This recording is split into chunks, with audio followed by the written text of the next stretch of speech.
okusobola obeera mu parliament oba watula 6 ate parliament yaffe ennungi tebabuuza oba wagiyita oba wagigwa baagala yatula 6 n'emyenda gye era gyebali. Mu bubaka bw'omusumba Rosias Bujingo bw'awadde abakkiriza ku Canaan Land era Omulanchawa abakubiriza okusoma nga balina ekiruubirirwa ate nga bwe beesiga Katonda. Kyengenda okwogera kinaabasanyusa si kirungi okugwa eddalu ng'ebbaluwa z'ogyeyo tezinnakola ate newe wandiisa ogyeyo endala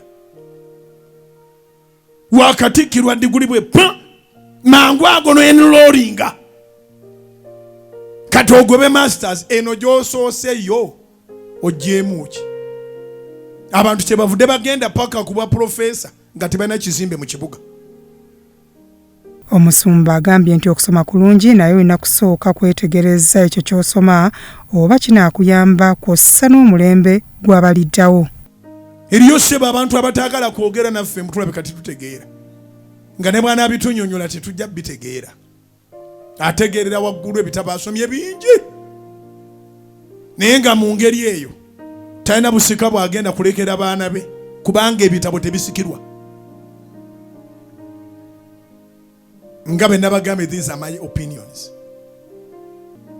Tawuliriza pastor, tawuliriza doctor naye ng'ate bandituwuliriza ne bayamba abaana baabwe. Soma otegeere bw'onookola emirimu gyo kubanga okusoma twakwayalinga knowledge and the skills naye omukisa guli mu mikono gya Katonda.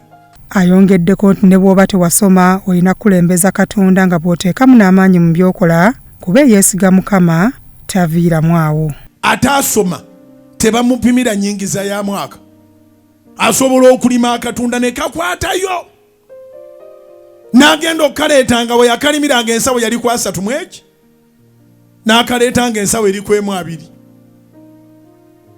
n'akwata sente z'otalowoozanga nako. Ebipapula ebyo bye musoma si byakulya ate si bya busika. Mbegayirira abagumiikiriza ne mumpuliriza tandika ogula embuzi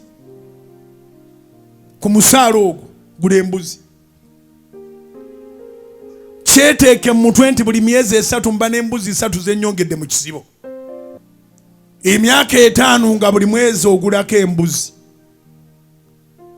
Omanyi teri bantu babonaabona ng'abayingira sisitemu y'abazungu ne babasomesa wadde okusoma kulimu ebirungi bingi naye kulina ebibi byako. Omuntu amaliriza nga yeze baamuwangaza ezaali ennyingi nga yazirya ne ziggwawo kati ng'abanjaza NSSF ze zinamutaasa.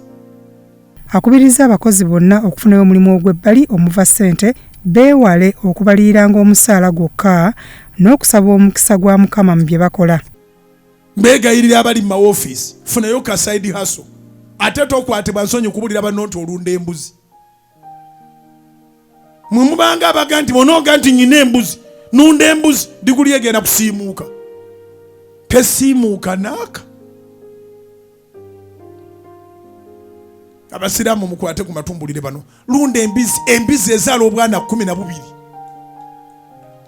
abali omukisa gwa Mukama. Emisaala wasinga obungi tegijja kulinnya omukisa gwa Mukama gwe gunaakutwala ku ddaala eriddako.